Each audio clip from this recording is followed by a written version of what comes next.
ਤੁਹਾਡੇ ਕੰਮ ਨੂੰ ਮਾੜਾ ਕਿਹਾ ਹੋਏ।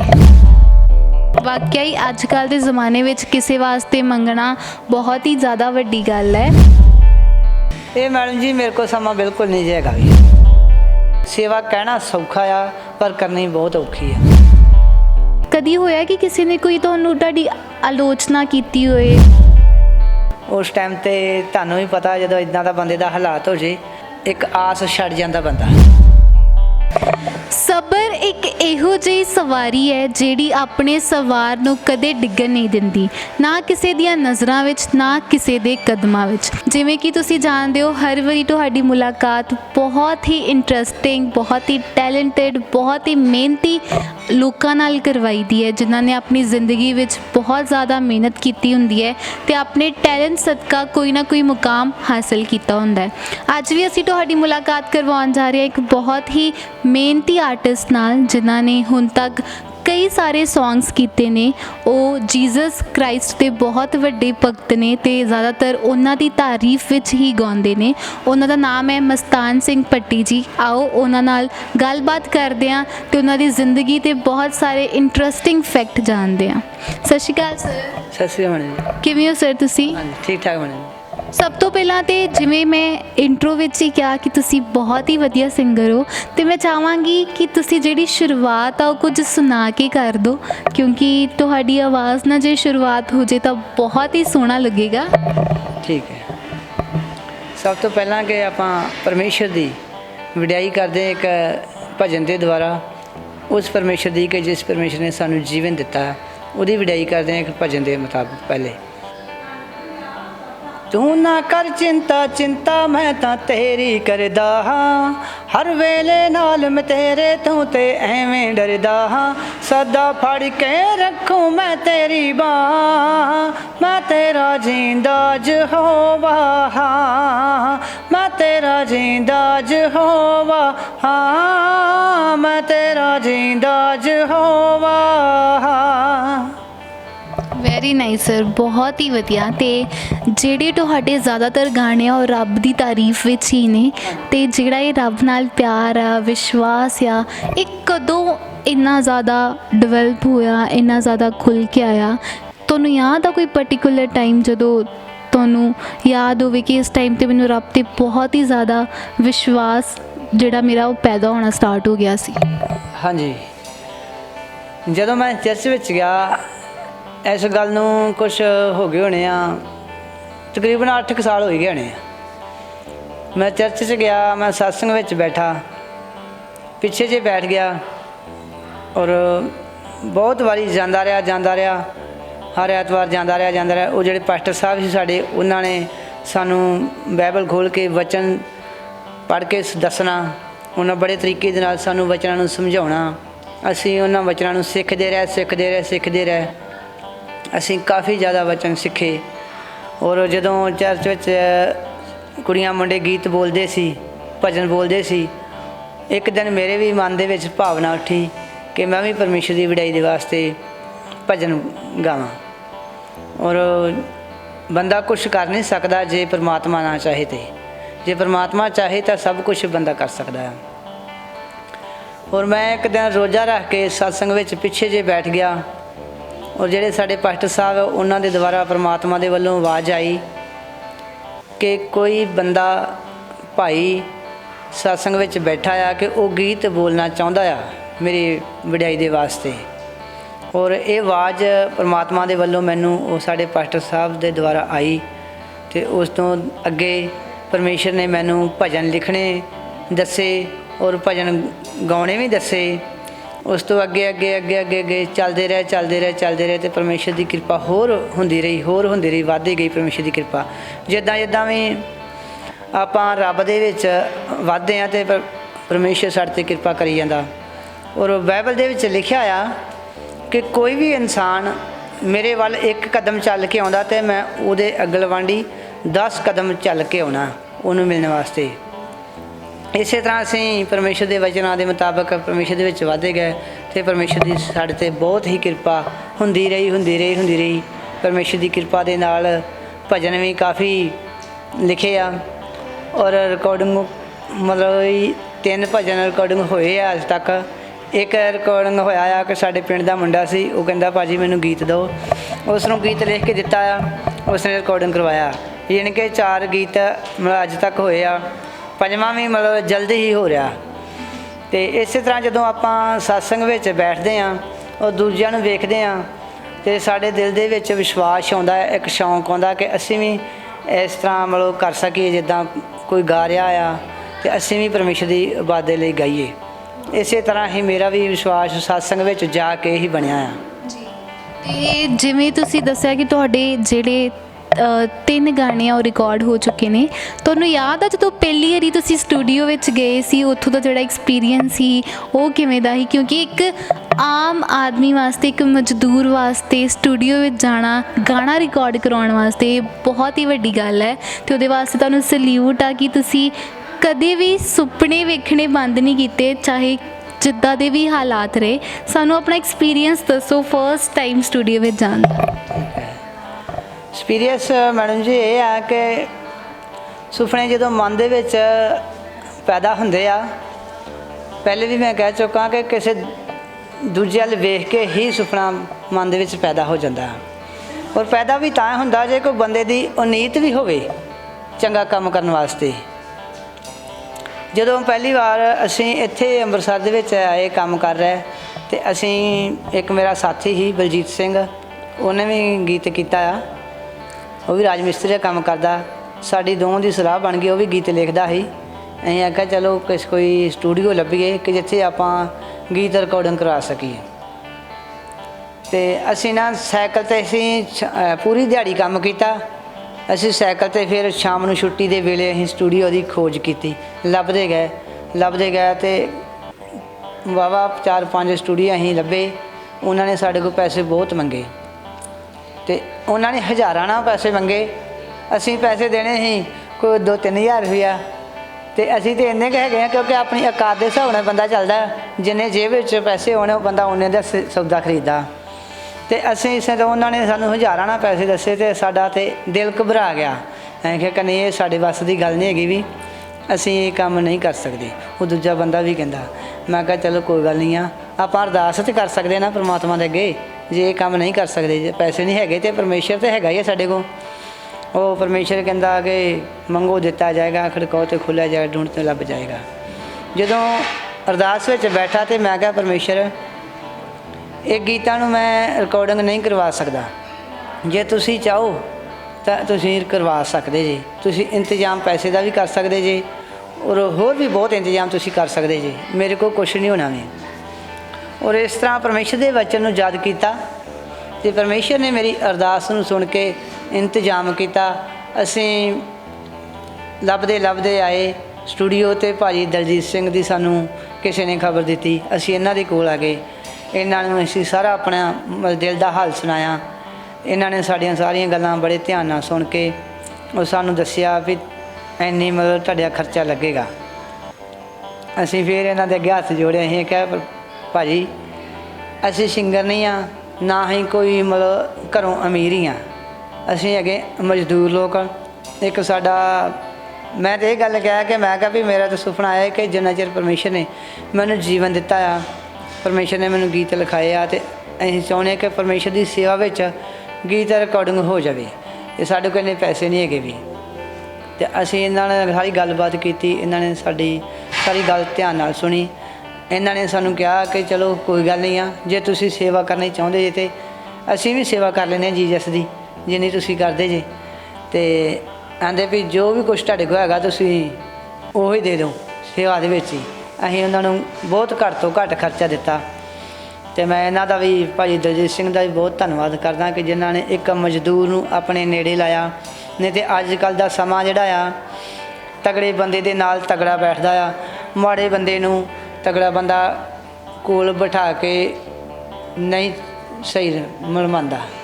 ਅਤੇ ਮੈਂ ਤਾਂ ਇਹਨਾਂ ਦਾ ਧੰਨਵਾਦ ਕਰਦਾ ਕਿ ਜਿਨ੍ਹਾਂ ਨੇ ਇੱਕ ਮਜ਼ਦੂਰ ਨੂੰ, ਰਾਜ ਮਿਸਤਰੀ ਨੂੰ ਇਹ ਰਸਤਾ ਵਿਖਾਇਆ, ਔਰ ਬਹੁਤ ਹੀ ਇਹਨਾਂ ਨੇ ਮੇਰੀ ਹੈਲਪ ਕੀਤੀ। ਮੈਂ ਇਹਨਾਂ ਦਾ ਧੰਨਵਾਦ ਕਰਦਾ ਹਾਂ।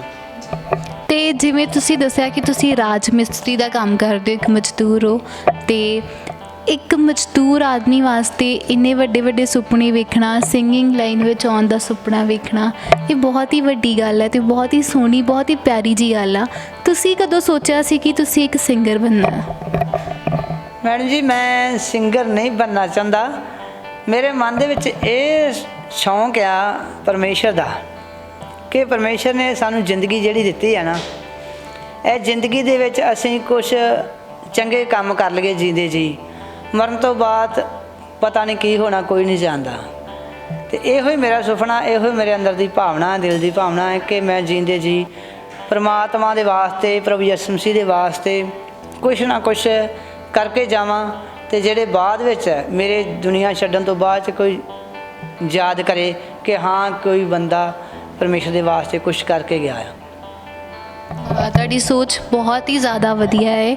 ਤੇ ਜਿਹੜਾ ਹੁਣ ਮੇਰੇ ਮਨ 'ਚ ਸਵਾਲ ਆਉਂਦਾ ਇਹ ਆ ਕਿ ਜਦੋਂ ਤੁਸੀਂ ਹੁਣ ਪ੍ਰੇਅਰਸ ਕੱਢਦੇ ਹੋ, ਪ੍ਰਾਰਥਨਾਵਾਂ ਕੱਢਦੇ ਹੋ, ਰਿਲੀਜ਼ ਕਰਦੇ ਹੋ, ਤੇ ਉਦੋਂ ਜਿਹੜੇ ਲੋਕੀ ਆ, ਜਿਹੜੇ ਤੁਹਾਡੇ ਆਸ-ਪਾਸ ਤੁਹਾਡੇ ਪਿੰਡ ਦੇ ਲੋਕ ਆ, ਉਹ ਕਿਵੇਂ ਦਾ ਰਿਐਕਸ਼ਨ ਦਿੰਦੇ ਨੇ, ਉਹ ਕਿਵੇਂ ਦਾ ਰਿਸਪੌਂਸ ਦਿੰਦੇ ਨੇ? ਜਦੋਂ ਅਸੀਂ ਪਰਮਾਤਮਾ ਦੇ ਅੱਗੇ ਅਰਦਾਸ ਕਰਦੇ ਹਾਂ, ਤੇ ਜਿੱਦਾਂ ਮੰਨ ਲਓ ਤੁਸੀਂ ਬੈਠੇ ਜੀ ਮੇਰੇ ਲਾਗੇ, ਜਾਂ ਹੋਰ ਕੋਈ ਬੈਠਾ ਸੁਣਦਾ ਆ, ਤੇ ਉਹ ਸੁਣਨ ਵਾਲੇ ਨੂੰ ਬਹੁਤ ਚੰਗਾ ਲੱਗਦਾ ਆ। ਚੰਗਾ ਲੱਗਦਾ ਕਿ ਜਦੋਂ ਪਰਮਾਤਮਾ ਦੇ ਅੱਗੇ ਅਸੀਂ ਕਿਸ ਦੀ ਸੁੱਖ ਮੰਗਦੇ ਹਾਂ, ਕਿਸ ਦੇ ਭਲੇ ਬਾਰੇ ਮੰਗਦੇ ਹਾਂ ਪਰਮਾਤਮਾ ਦੇ ਕੋਲੋਂ ਅਰਦਾਸ, ਕਿ ਪਰਮੇਸ਼ਰ ਇਸ ਭੈਣ ਦਾ, ਇਸ ਭਾਈ ਦਾ ਭਲਾ ਕਰ, ਇਸ ਭੈਣ ਨੂੰ ਬਹੁਤ ਸਾਰੀ ਬਰਕਤ ਦੇ, ਇਹ ਭੈਣ ਕੋਲ ਬੱਚਾ ਨਹੀਂ ਹੈਗਾ, ਪਰਮੇਸ਼ਰ ਤੂੰ ਬੱਚਾ ਦੇ। ਇਹ ਗੱਲਾਂ ਜਦੋਂ ਅਸੀਂ ਪਰਮੇਸ਼ਰ ਦੇ ਅੱਗੇ ਕਰਦੇ ਹਾਂ ਨਾ, ਉਹ ਸਾਡੀਆਂ ਇਹ ਗੱਲਾਂ ਸੁਣ ਕੇ ਤੇ ਅਸੀਂ ਬਹੁਤ ਖੁਸ਼ ਹੁੰਦੇ ਕਿ ਪਰਮਾਤਮਾ ਦੇ ਅੱਗੇ ਸਾਡੇ ਵਾਸਤੇ ਸੁੱਖ ਮੰਗਣ ਦਿਆ ਕੋਈ। ਵਾਕਿਆ ਹੀ ਅੱਜ ਕੱਲ੍ਹ ਦੇ ਜ਼ਮਾਨੇ ਵਿੱਚ ਕਿਸੇ ਵਾਸਤੇ ਮੰਗਣਾ ਬਹੁਤ ਹੀ ਜ਼ਿਆਦਾ ਵੱਡੀ ਗੱਲ ਹੈ। ਤੇ ਮੈਂ ਤੁਹਾਡੇ ਕੋਲੋਂ ਇਹ ਪੁੱਛਣਾ ਚਾਹੂੰਗੀ ਕਿ ਜਿਵੇਂ ਤੁਸੀਂ ਹੁਣ ਕਰਦੇ ਹੋ, ਪ੍ਰਾਰਥਨਾਵਾਂ ਰਿਲੀਜ਼ ਕਰਾਉਂਦੇ ਹੋ ਆਪਣੀਆਂ, ਕਦੀ ਹੋਇਆ ਕਿ ਕਿਸੇ ਨੇ ਕੋਈ ਤੁਹਾਨੂੰ ਤੁਹਾਡੀ ਆਲੋਚਨਾ ਕੀਤੀ ਹੋਏ, ਤੁਹਾਡੇ ਕੰਮ ਨੂੰ ਮਾੜਾ ਕਿਹਾ ਹੋਏ? ਨਹੀਂ ਮੈਡਮ ਜੀ, ਇਹ ਕੰਮ ਪ੍ਰਭੂ ਯਿਸੂ ਮਸੀਹ ਦਾ ਆ। ਤੇ ਕੋਈ ਵੀ ਇਨਸਾਨ ਰੱਬ ਦੇ ਵਾਸਤੇ, ਚਾਹੇ ਗੁਰਦੁਆਰੇ ਜਾਵੇ, ਚਾਹੇ ਮੰਦਰ ਜਾਂ ਕਿਤੇ ਵੀ ਚੰਗਾ ਭਲੇ ਦਾ ਕੰਮ ਕਰਦਾ, ਤੇ ਉਹਨੂੰ ਕੋਈ ਮਾੜਾ ਨਹੀਂ ਕਹਿ ਸਕਦਾ। ਤੇ ਜਦੋਂ ਅਸੀਂ ਵੀ ਚੰਗਾ ਕੰਮ ਕਰਦੇ ਹਾਂ, ਤੇ ਕੋਈ ਵੀ ਮਾੜਾ ਨਹੀਂ ਕਹੇਗਾ, ਚੰਗਾ ਹੀ ਕਹੇਗਾ। ਤੇ ਜਿੱਦਾਂ ਤੁਸੀਂ ਕੰਮ ਕਰਦੇ ਹੋ ਸਾਰਾ ਦਿਨ, ਤੇ ਆਪਣੇ ਪੂਰੇ ਦਿਨ ਬਾਰੇ ਦੱਸੋ ਕਿ ਪੂਰੇ ਦਿਨ 'ਚ ਕੀ ਕੀ ਕਰਦੇ ਹੋ, ਕਿੱਦਾਂ, ਕਿੰਨੀ ਕੁ ਮਿਹਨਤ ਕਰਦੇ ਹੋ ਸਾਰਾ ਦਿਨ, ਉਹਦੇ ਬਾਰੇ ਦੱਸੋ। ਮਿਹਨਤ ਮੈਡਮ ਜੀ ਵੇਖੋ, ਤੁਹਾਨੂੰ ਵੀ ਪਤਾ ਕਿ ਮਿਹਨਤ ਬਹੁਤ ਔਖੀ ਆ। ਜੇ ਧੁੱਪ ਆ ਤਾਂ ਫਿਰ ਧੁੱਪ ਵਿੱਚ ਵੀ ਸਾਨੂੰ ਕੰਮ ਕਰਨਾ ਪੈਂਦਾ। 9 ਵਜੇ ਤੋਂ 5 ਵਜੇ ਤੱਕ ਅਸੀਂ ਕੰਮ ਕਰਦੇ ਹਾਂ। 1 ਵਜੇ ਸਾਨੂੰ ਛੁੱਟੀ ਮਿਲਦੀ ਹੈ ਰੋਟੀ ਖਾਣ ਵਾਸਤੇ।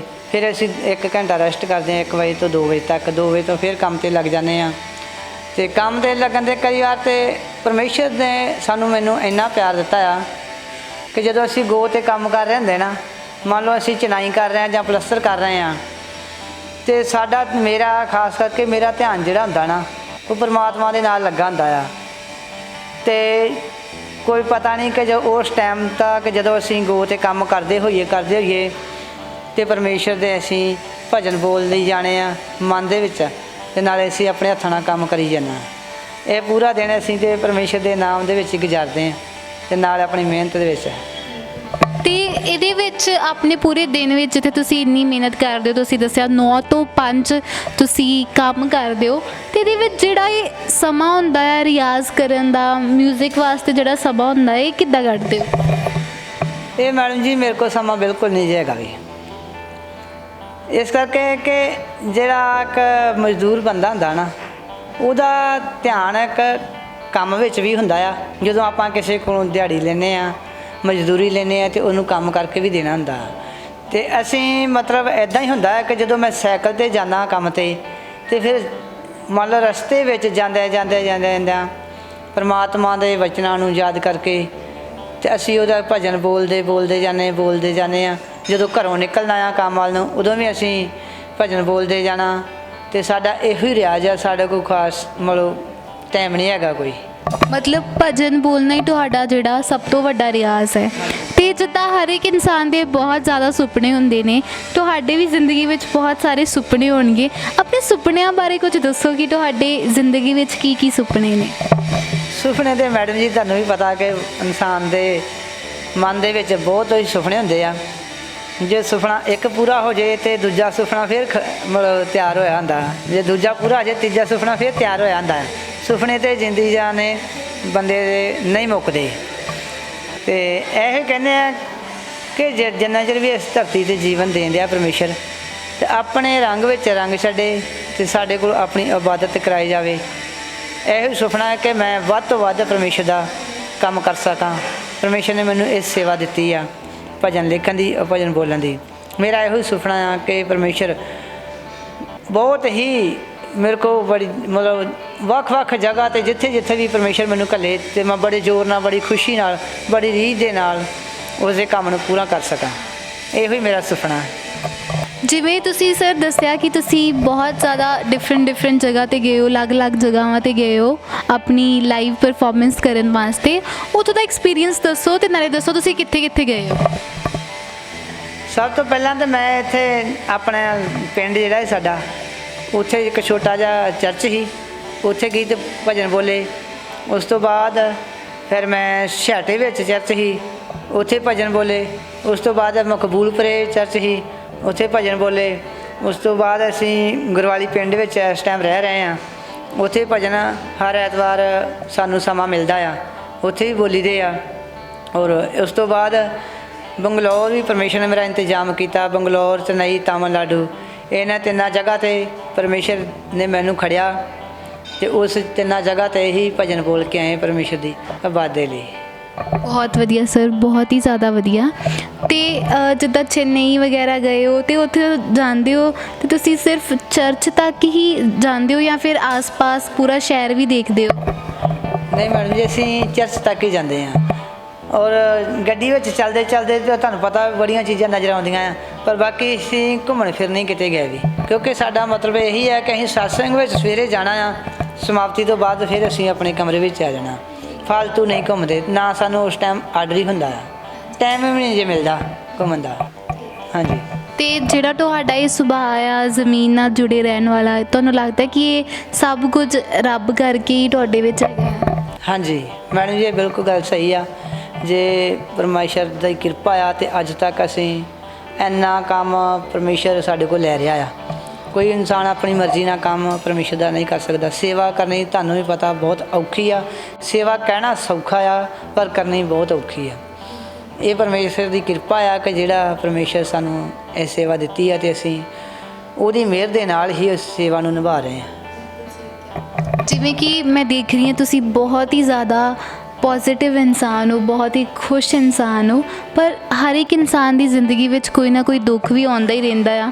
ਤੁਹਾਨੂੰ ਯਾਦ ਆ ਜਦੋਂ ਤੁਹਾਡੀ ਜ਼ਿੰਦਗੀ 'ਚ ਕੋਈ ਇਹੋ ਜਿਹਾ ਮੋੜ ਆਇਆ ਹੋਵੇ ਜਦੋਂ ਤੁਸੀਂ ਬਹੁਤ ਜ਼ਿਆਦਾ ਟੁੱਟ ਗਏ ਹੋ? ਮੈਡਮ ਜੀ, ਮੋੜ ਤਾਂ ਇੱਕ ਬਹੁਤ ਜ਼ਿਆਦਾ ਵੱਡਾ ਹੀ ਆਇਆ ਸੀ, ਪਰ ਪਰਮੇਸ਼ਰ ਹੈਗਾ ਜਿੰਦਾ, ਪ੍ਰਭੂ ਯਿਸੂ ਮਸੀਹ ਜਿਹੜਾ ਬਚਾਉਣ ਵਾਲਾ। ਔਰ ਮੇਰਾ ਐਕਸੀਡੈਂਟ ਹੋ ਗਿਆ ਸੀ। ਐਕਸੀਡੈਂਟ ਹੋ ਗਿਆ, ਇਸ ਗੱਲ ਨੂੰ ਹੋ ਗਏ ਹੋਣੇ ਆ ਕੁਛ 6 ਸਾਲ ਹੋ ਗਏ ਹੋਣੇ ਆ।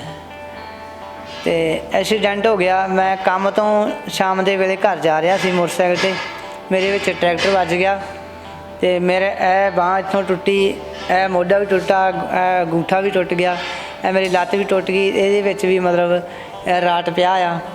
ਇਹ ਬੜਾ ਤਗੜਾ ਮੋੜ ਜ਼ਿੰਦਗੀ ਵਿੱਚ ਆਇਆ ਸੀ ਅਤੇ ਪਰਮੇਸ਼ਰ ਦੀ ਕਿਰਪਾ ਸੀ ਅਤੇ ਪਰਮੇਸ਼ਰ ਨੇ ਅੱਜ ਤੱਕ ਸੰਭਾਲਿਆ। ਮੈਂ ਪ੍ਰਭੂ ਯਿਸੂ ਮਸੀਹ ਦਾ ਧੰਨਵਾਦ ਕਰਦਾ ਹਾਂ। ਔਰ ਇਹੀ ਮੋੜ ਹੈ ਕਿ ਬਹੁਤ ਤਗੜਾ ਮੋੜ ਸੀ, ਬੜੀ ਮੁਸ਼ਕਿਲ ਸੀ ਉਸ ਟਾਈਮ 'ਤੇ। ਤੁਹਾਨੂੰ ਵੀ ਪਤਾ ਜਦੋਂ ਇੱਦਾਂ ਦਾ ਬੰਦੇ ਦਾ ਹਾਲਾਤ ਹੋ ਜੇ ਅਤੇ ਇੱਕ ਆਸ ਛੱਡ ਜਾਂਦਾ ਬੰਦਾ ਆਸ। ਅਤੇ ਜਿਹੜਾ ਪ੍ਰਭੂ ਯਿਸੂ ਮਸੀਹ ਜਿੰਦਾ ਪਰਮੇਸ਼ਰ ਆ, ਉਹ ਵਚਨ ਦੇ ਵਿੱਚ ਬੋਲਦਾ ਆ ਕਿ ਨਾ ਡਰ, ਮੈਂ ਤੇਰੇ ਅੰਗ ਸੰਗ, ਮੈਂ ਤੇਰਾ ਜਿਉਂਦਾ ਪਰਮੇਸ਼ਵਰ ਆ, ਮੈਂ ਤੇਰੀ ਸੱਜੀ ਬਾਂਹ ਫੜੀ ਬੈਠਾ ਹਾਂ। ਜਦੋਂ ਅਸੀਂ ਉਹਦੇ ਵਚਨ ਨੂੰ, ਕਲਾਮ ਨੂੰ ਯਾਦ ਕਰਦੇ ਹਾਂ ਨਾ, ਅਤੇ ਸਾਨੂੰ ਉਸ ਦਾ ਵਚਨ, ਕਲਾਮ ਦਲੇਰੀ ਦਿੰਦਾ ਆ। ਫਿਰ ਸਾਡਾ ਹੌਸਲਾ ਵੱਧ ਜਾਂਦਾ ਹੈ ਕਿ ਨਹੀਂ, ਪਰਮੇਸ਼ਰ ਸਾਡੇ ਨਾਲ ਆ, ਅਸੀਂ ਡਰੀਏ ਕਿਉਂ, ਉਹਨੇ ਸੱਜੀ ਬਾਂਹ ਫੜੀ ਹੈ ਸਾਡੀ। ਇਹੋ ਜ਼ਿੰਦਗੀ ਦੇ ਵਿੱਚ ਬਹੁਤ ਮੋੜ ਵੱਡਾ ਹੀ ਆਇਆ ਸੀ ਕਿ ਬਚਨ ਦਾ ਕੋਈ ਹੱਲ ਨਹੀਂ ਸੀ, ਪਰਮੇਸ਼ਰ ਨੇ ਬਚਾਇਆ ਅਤੇ ਪ੍ਰਭੂ ਦਾ ਧੰਨਵਾਦ ਕਰਦੇ ਹਾਂ। ਜੀ ਸਰ, ਜਿਵੇਂ ਕਿ ਤੁਸੀਂ ਵੀ ਆਪਣੀ ਲਾਈਫ ਵਿੱਚ, ਆਪਣੀ ਜ਼ਿੰਦਗੀ ਵਿੱਚ ਇਹੋ ਜਿਹੇ ਮੋੜ ਤੇ ਸੀ ਜਦੋਂ ਤੁਸੀਂ ਬਣਨਾ ਤੇ ਤੁਸੀਂ ਮਤਲਬ ਆਪਣਾ ਗਾਣਾ ਰਿਕਾਰਡ ਕਰਵਾਉਣਾ ਚਾਹੁੰਦੇ ਸੀ, ਪਰ ਤੁਹਾਡੇ ਕੋਲ ਪੈਸੇ ਨਹੀਂ ਹੈਗੇ ਸੀ, ਹੈ ਨਾ? ਤੇ ਇੱਦਾਂ ਹੀ ਬਹੁਤ ਸਾਰੇ ਸਿੰਗਰ ਨੇ ਜਿਹੜੇ ਆਪਣੇ ਸੁਪਨੇ ਪੂਰਾ ਕਰਨਾ ਚਾਹੁੰਦੇ ਨੇ, ਪਰ ਉਹਨਾਂ ਕੋਲ ਪੈਸੇ ਨਹੀਂ ਹੁੰਦੇ।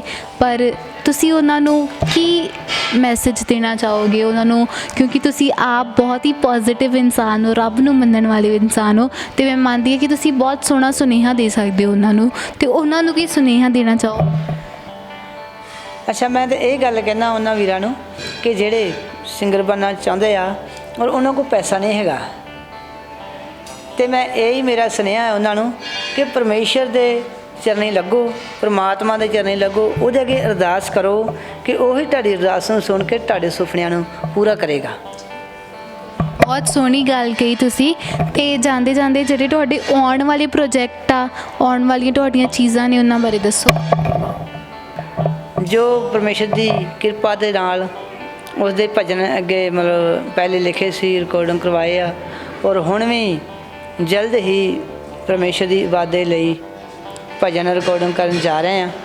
ਉਹ ਭਜਨ ਦਾ ਨਾਂ ਇਸ ਤਰ੍ਹਾਂ ਹੈਗਾ ਆ, ਸਭ ਕੁਛ ਮੈਨੂੰ ਮਿਲਿਆ ਯਿਸੂ ਜੀ ਤੇਰੀ ਬੰਦਗੀ 'ਚੋਂ, ਸਭ ਕੁਛ ਮੈਨੂੰ ਮਿਲਿਆ ਯਿਸੂ ਜੀ ਤੇਰੀ ਬੰਦਗੀ 'ਚੋਂ, ਹੁਣ ਸਲਾਮਾ ਨਾਮ ਤੇਰੇ ਨੂੰ ਜ਼ਿੰਦਗੀ ਮੇਰੀ 'ਚੋਂ, ਹੁਣ ਸਲਾਮਾ ਨਾਮ ਤੇਰੇ ਨੂੰ ਜ਼ਿੰਦਗੀ ਮੇਰੀ 'ਚੋਂ।